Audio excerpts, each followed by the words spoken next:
Greetings all, welcome, welcome, welcome. We're here at a build I've been wanting to do for years, but I haven't had the correct mods or the correct location. So I've built this mod in honor of another mod that I really enjoy. It's an old world radio mod. So let's take a look at it, shall we? This is the entrance to a Red Rocket gas station. And I built it here, and just in case some of you are not certain where we're at, I'm sure you can. We're here at the Forest Grove, the town of Forest Grove, which is now sort of a marsh. Well, not sort of anything, it's definitely a marsh. However, we're focusing on this build here. Now, I added stop signs where they should be located.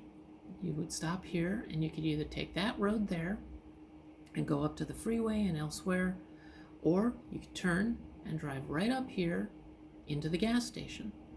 Also, it's a one-way sign. This is an entrance only to get to the gas station. And over here, we've got another stop sign so that, cross traffic. And there's a stop sign over there. Now at that stop sign, you can turn and pull into the Red Rocket, and from here, you can also go and pull into the driveway up to the Red Rocket. So let's check it out. As you can see, again, this is the Red Rocket Radio Bob. Great radio station, and I really enjoy it. Wonderful music, great voice acting, and it's wonderful to have Christopher Walken as Johnny Fonzie. It's awesome. I love it. But first here, this is Riley. Riley is an ex-current Minuteman. He came here with his friend Neville, who we will meet later. And basically, they left the Minutemen just around the time of the Quincy Massacre. They were all ready to go and head to Quincy, but their commanding officer told them no, they weren't going to go. They were not going to do their job and help Quincy. And that left a bad taste in Neville's mouth, and so he left. He tried to head to Quincy, but then he found out basically that they got their ass handed to them, and he knew that he and his friend Riley here would not be able to survive. It was just the two of them. So they left, and after a few months of traveling, they did pick up the radio station here. And so they showed up and asked if they could stay, and they would provide guard duty just for the right to stay and, eat and such. And Johnny Fonzie, whom we will meet soon, agreed. So they're here, and they were one of the first people to offer protection and company to Johnny Fonzie.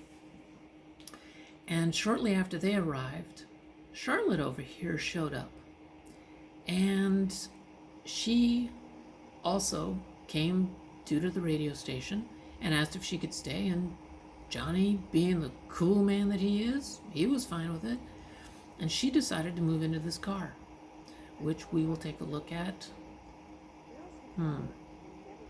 We'll take a look at it right now. Yeah, and then I'll show you the inside. So this is Charlotte's place. She is a tinkerer. She's a mechanic, and she has been taking apart broken, damaged things, mostly electronics, which Johnny Fonzie is very grateful for because it helps him keep his radio station going.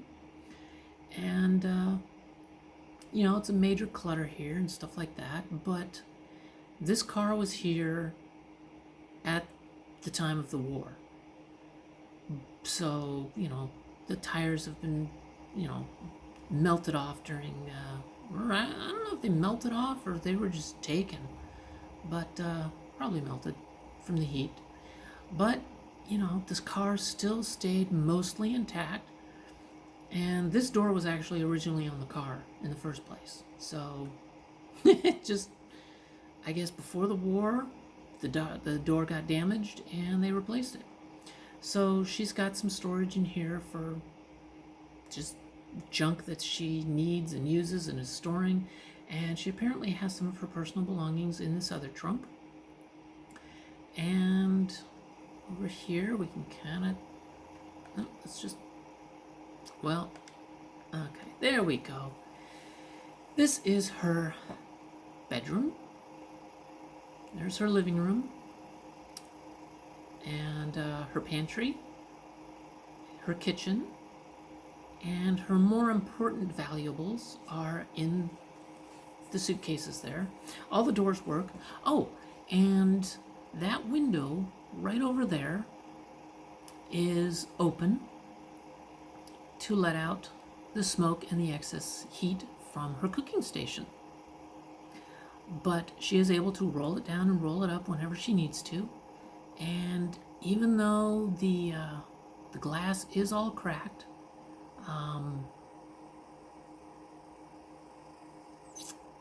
you know, she still is able to be protected from the elements, the rain, the rad storms, things like that.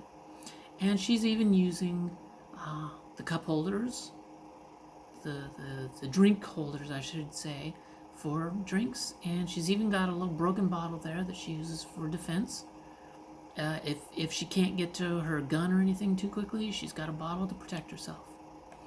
And let's just take a look up here. You can see there's her cooking station, and it's actually, she uses a lot of candles because, you know, putting in a campfire in there is a little much, but she uses a lot of candles, and she's able to get some good cooking done inside there. And there she is. She's trying to get that thing working, open. But in the meantime, she was able to get this engine working. And this engine powers the computer system over there that controls the, controls the radio tower so that it can be extended or maintained or whatever. And, whoops. There we go.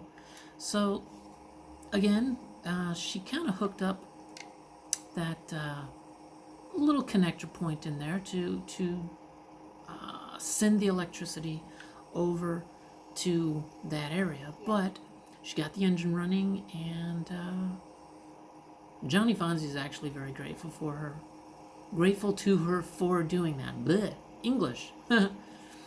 So, yeah, she's working on this stuff, making sure she can get into it and stuff. And this phone booth was here before the war.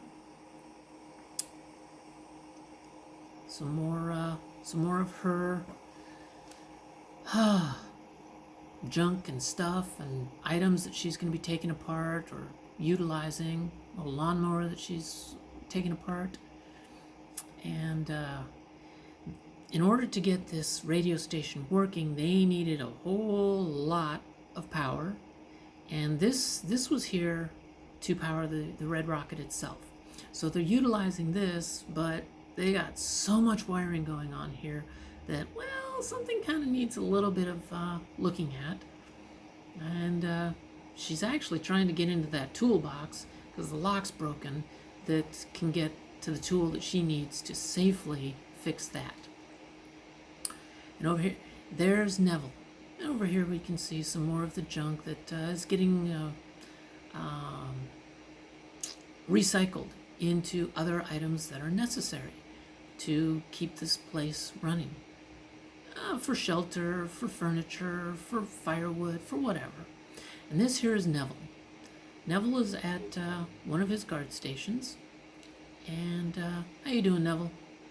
He was a commander. He was a captain. As you can see, he's wearing the similar clothing as Preston because they both share the same rank. But yeah, his commanding officer, he's never really spoken about him much because he's ashamed. He's ashamed of what happened, what his general or his colonel, what his colonel did. Sorry, not his general. I'm the general. Anyway, his colonel basically abandoned the Minutemen, and he couldn't quite bring himself to leave the Minutemen entirely, so he has maintained his uniform and the Minutemen's ideals. And he did actually, they heard the radio broadcast, hey, I've got this place. And it was being attacked at the time by, just a couple of raiders with, honestly, pet mole rats. Some of the raiders had pet mole rats, and they were attacking this place. And Neville here and his friend Riley, they've known each other, for 10, 12 years. So they're basically family. And they came here, and they were actually able to help take out the raiders and their pet mole rats. And Johnny, when they asked if they could stay, Johnny said, hey, of course you can, in my worst Christopher Walken impersonation. I am so sorry. But anyway, Johnny Fonzie said, absolutely, you can stay. Thank you for what you did. And yeah, be cool, guys. So Neville here, this is one of his patrolling areas. We will get a look at that soon. And yeah, this is a still that Johnny Fonzie and a few others maintain, but Johnny Fonzie utilizes this to make some alcohol. And one of the things that he makes is brain napalm. It's his own little version of a drink that he discovered in his travels up from the capital Wasteland. And this is actually his, part of his house, and over there is where he works. Oh yes, and in the event of attacks or radstorms, let's see if I can get this. There we go. He's got some protective shutters going. And let's see if I can do it here. Whoop. Come on. There we go. So he has some protection from rain, radstorms, and attacks. So yeah, and you can kind of see out here, but it is difficult for those out there to jump inside here. Oh, and let me just share this. This is an exit only, so as the bombs drop, this car was leaving the gas station, and that's why there's some wrong way signs, so that nobody, to get in, you have to follow this road down and enter down over there. So yeah, right here, they've got this fence, and you go here, and I need to actually hit my jetpacks to get inside. So even though it looks like it's easy to enter, yeah, I need jetpacks to get in. So there's 2 gas pumps, 2 fuel refueling / coolant whatever pumps that are there. So this could atomigate. Yeah, I like that. Atomigate 2 vehicles. And right here, this Sunset Sarsaparilla was here before the war, and Johnny Fonzie has decided to utilize it because they're still able to get Sunset Sarsaparilla. But, he's figuring, what the hell, let's have a little bit of Sunset Sarsaparilla's competition, some Nuka Wild, and a rum and Nuka Cola, which he got from Cadillac Jack. He found out the recipe after his problem with Tiny Toad Tracy, his ex-girlfriend.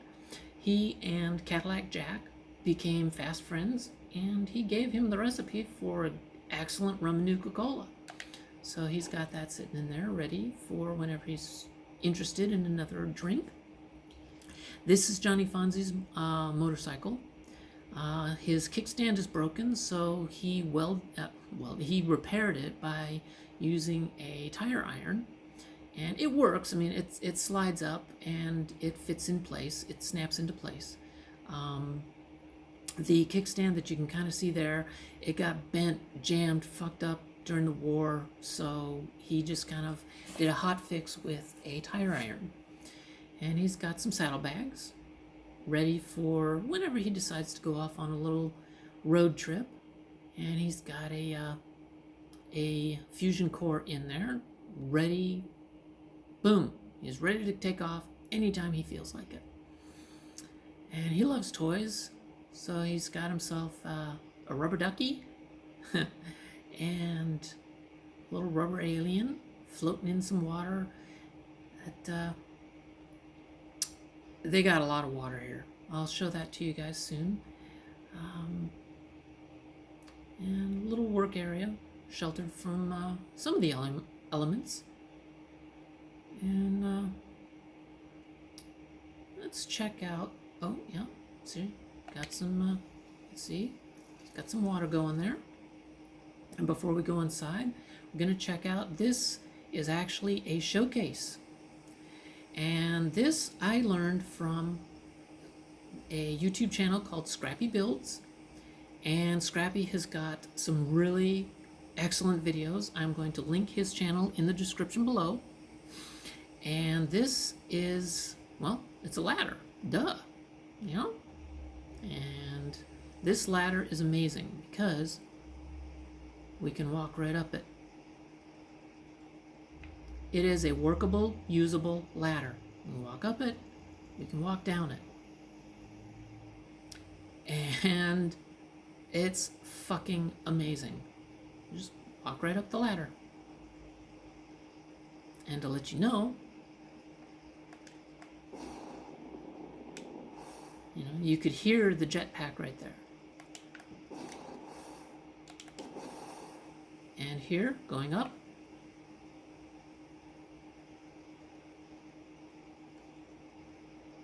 and jetpack. So yeah, usable ladder. Now, unfortunately, it requires Quappa, the mod Quappa for PlayStation, and Place Anywhere for Xbox, and Place Everywhere for the PC. So I don't think Vanilla, well, I don't know, Vanilla might be able to figure out how to rotate one of these scaffolding ladders, and it doesn't have to be scaffolding, but this one looked the most like an actual metal ladder, so I used it. And I got this from USO, but any of the scaffolding ladders will work, or the wooden ones, the wooden ladder steps things. It's all good. So this is Riley's little apartment. They built it on the roof so that they could also have better line of sight for attacks.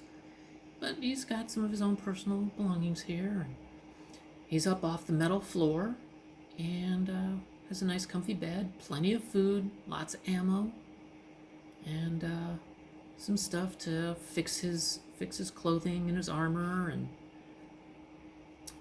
he's got some bathroom stuff, reading material. Oh, and a little heater. That produces a nice amount of heat, and it reflects off of the sheet metal there. And and this is Brahmin milk. This actually cures 25 rads and gives you 10 health back.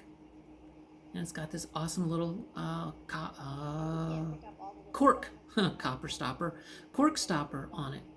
It's very handy. That came, I don't really know what mod that came from. I really don't. It comes from one of the mods in the description below. Wasteland Imports, or one of the Wasteland mods, or I'm not sure, but it comes from one of the mods that I've listed below. And he's got a clear roof so he can still get some light in, but the rain can't come in. And those are from Kuro Tab, so is that. And over here, we've got, my gosh, this might end up being a 2-episode tour. I'm sorry, guys, I just have so much to share. This is one of their turrets, machine gun turret. They've got some extra ammo for it and a red rocket fusion box. It's a barrel, for crying out loud. And over here is laser turret, triple barrel laser turret, so it can take out whatever is not resistant to lasers. And there's a bunch of fusion cells inside there. And this is Neville's place. Neville's got himself, he likes himself some Nuka-Cola, some food, and he's got a little special magazine over there, and a blue tarp, just in case he needs to add a little more protection. Or, oh, no, I'm sorry, that's a blanket. For when it does get cold, he's got a blanket. Sorry about that. It doubles as a tarp, but he's got, blue tarp set up here to give him some privacy. And he sits up here a lot, so he decided to transplant this mute fruit plant to give him some shade. He's got a backup rifle there. He's got another backup sniper rifle here, and he's got himself a nice little opening where he can see a lot of area, and he can sit in his chair. Let's see. Okay, I can't sit in the... Oh, of course I can't, because that's a guard station. Of course I can't sit in the guard station. So another angle of his personal stuff. He's got a Nuka grape waiting for him when he's up here. And another machine gun that can cover this area. And this is the backup generator that came with... that was already here before the war. So this is a backup generator for the red rocket, and the main generator is right under here for the red rocket. And this was the radio tower that he used at first before he was able to get this huge one fixed. And heavy laser that covers this area. Not much happens here except right down over there. And hello, Zeke. Boy, you are talented. You climbed up the ladder yourself. Good boy. Good Zeke. Oh, look at you. Wow, you're an anti-gravity dog. Give you little scritchies. Give you little scritchies. Scritchies, scritchies. It's hard to do with a mouse. Hard to do with a controller stick. Anyway. Oh, and yeah, God, I walked right around it. And this is their water catchment. This is homemade. They added this barrel up here, and it's sitting on a very strong section of the roof. And they hooked up a pipe to the bottom of it to feed into the pipes of the water pipes of the building itself. Walking down the ladder, and I'm just this is so awesome. I love it. I've been wanting to do this in a number of my builds, but honestly, they've been such shit shacks that having something like this just didn't totally make sense in some of my other builds. So, God, I'm so glad. Thank you, Scrappy Builds, for showing us how to do this. It means a lot to me. Okay, and we're almost ready to go on the inside. This over here, this, as you can see, is a storage unit. Okay, obviously this is a bathroom. Got yourself a toilet. There's a drain, a little rubberized linoleum, and a shower. And when anyone wants to use it for whatever purposes, if they choose, I mean, this is the post-apocalypse. People are kind of used to seeing naked bodies, but if you want privacy, you just go up here and you flip this tarp over. It rolls down. And when you're done, you got to roll it back up. There is a rope, but I think somebody kind of got it a little stuck inside there. So, yeah, next person's going to have to just grab it and pull it down themselves. But over here, we've got a water catchment system. It filters out the large stuff. Here, we'll go up here. Oh, there we go. Come on. There we go. And down. It filters out the large items, branches, twigs, dead birds, whatever. It filters out the big stuff. And then it filters out a little bit more, and it flows into these channels and then inside those little holes there. You can see them on both sides. It filters into the holes and fills up this barrel. And this is a water pump, filtration, as well as a heating system. This thing has a lot. It heats the, well, it filters up through the bottom here into the pump. Let's see, the pump is down there. There's the filter behind this piece here. This piece is the heater, and this is actually liquid nitrogen goes in and cools the water, so you have hot and cold running water, which then drains down there, and I will share with you guys what happens after that in a little bit. But the thing that I had to do with this, I had to build this entire Red Rocket gas station before I could even, well, turn it into a settlement. This didn't exist. So I had to build this as what it would be like before the war, and then turn it into what it looks like after the war. So we've got here some of Johnny Fonzie's stuff. He's got a bunch of his bottles of recycled bottles and a backup radio. And Johnny, are you kidding me? Johnny Fonzie's not here right now. Oh, God, I hope he comes back. Anyway, this is Johnny Fonzie's radio station. He generally talks in there, and he pops in some of his holotapes, but he's also got some memory banks and things like that to keep the thing running. You can see that he's run a lot of wires in here to keep this place going. But these are all, you know, transmitters and holotape players and warning systems and frequency. I mean, I don't know what all the stuff is. Ask Johnny, he knows. And sometimes he plays his guitar. Not on the radio though, but he does play his guitar. There's his laser gun that he talks about on the radio, and there's his plasma pistol that he used to kill a deathclaw, which he also talks about on the radio. And something else he talks about is he loves them boobies, titties, tatas, and all the other slangs. So that's his poster. And he's got a Deezer's Lemonade, let's see, a Daddy-O, some more Day Tripper. Man likes his drugs. Here we've got a bathroom. This bathroom was here before the war, but it did take some damage. Post-war, or maybe because of the war, maybe something came shooting in through the windows and just kind of broke the walls, don't know. But Johnny basically put up some blue tarp walls to offer a semblance of privacy.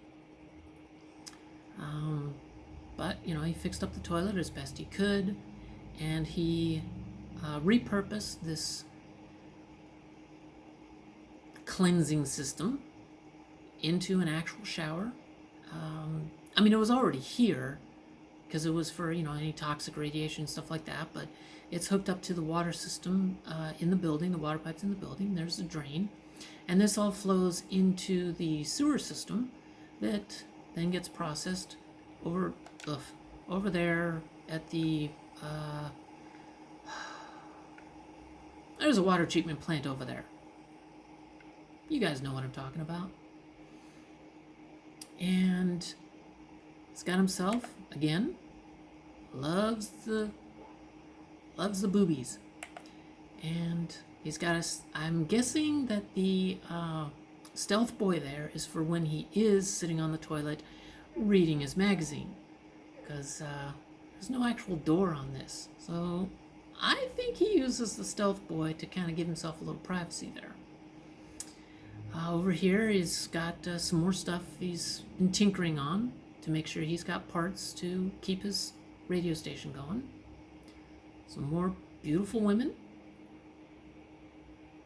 He's got some blueprints and stuff, and he loves toys.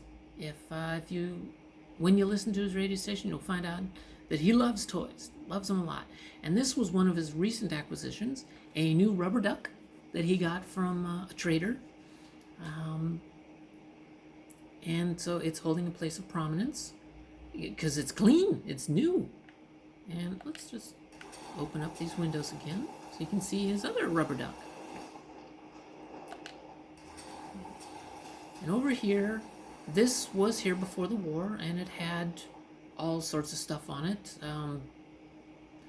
Basically, it was like our universe's, it was a convenience store.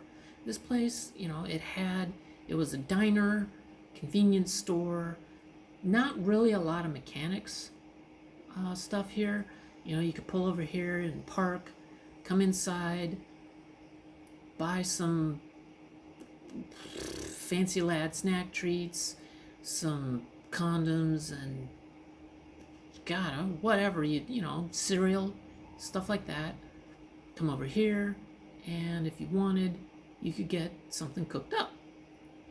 But this also was here before the war, and yeah, they were selling Nuka Dark to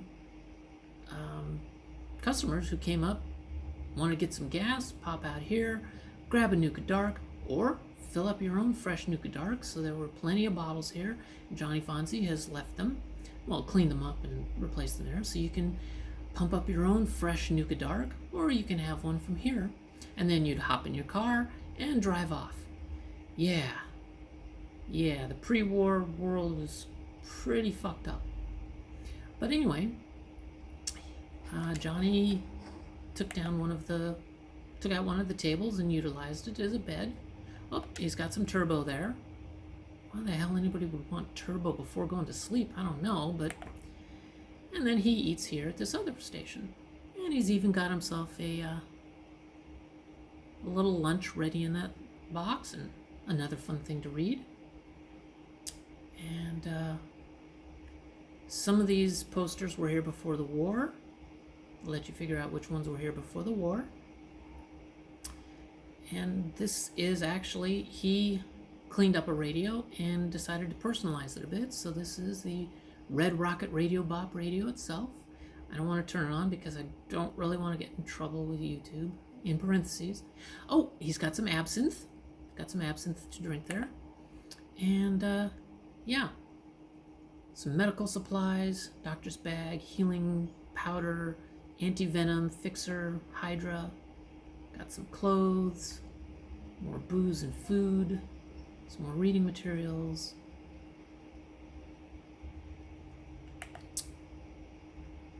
And looks like he was starting to slice up a tato, excuse me. Just got some stuff ready. Oh, another comic book. And here's his stove with a cookbook. And there's the exhaust fan, and right above the exhaust fan is his fridge. And this was all here before the war. Just a little micro fridge so that, you know, the convenience store owners... Oh, let me turn off the light. There we go. So... Oh, and yes, a little place to do the dishes. And, wow, we are at 33 minutes, and I haven't shown you the whole place yet. Let's see if I can do it. There's not much left to show, but there's still some. Okay, so let's go down here. This is lit. Hopefully I can catch that at night. So over here is the Village Lantern. It is a bed and breakfast. It's a little inn that Carlos here is running. And, I mean, talk about protection from the elements. Got a twice there. Twice the cram and twice the cheese. And he rents out these rooms. When nobody's here, he sleeps in this one. When somebody's here, he works out something with one of the other settlers. But, yeah, they get a pretty comfy couch, a little bit of storage. This storage goes for these people here. And a little ladder so they can get up there. And a couple curtains so they can have some privacy. And, oh God, yes, do it. You can see he's wiping the desk. Yeah. And he puts down the, boom, right there. Ah, Ah, God, I'm so grateful I lined that up. So it's like, okay, he tosses down the rag and boom, there's his rag. Oh, I'm so happy. Ah, it works. Yay. Okay, so here's some cooking that he's got for the place.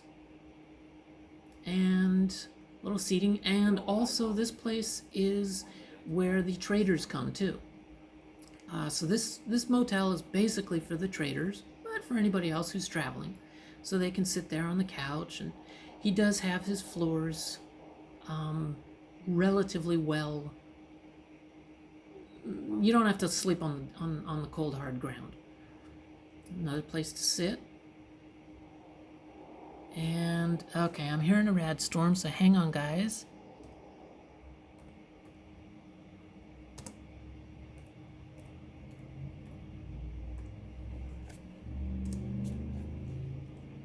There we go. Get rid of the rad storm.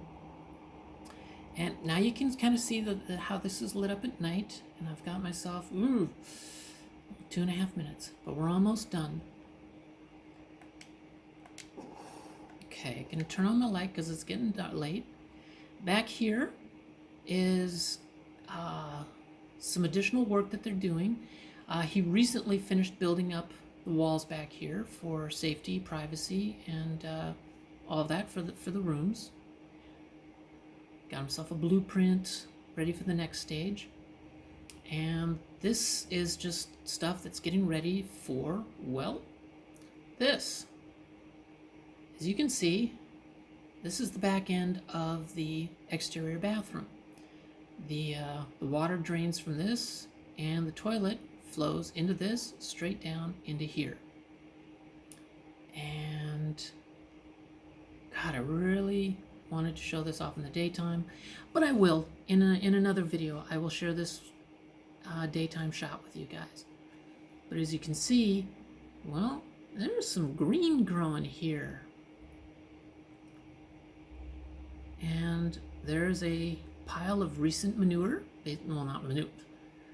Fertilizer. This stuff is basically becoming fertilizer.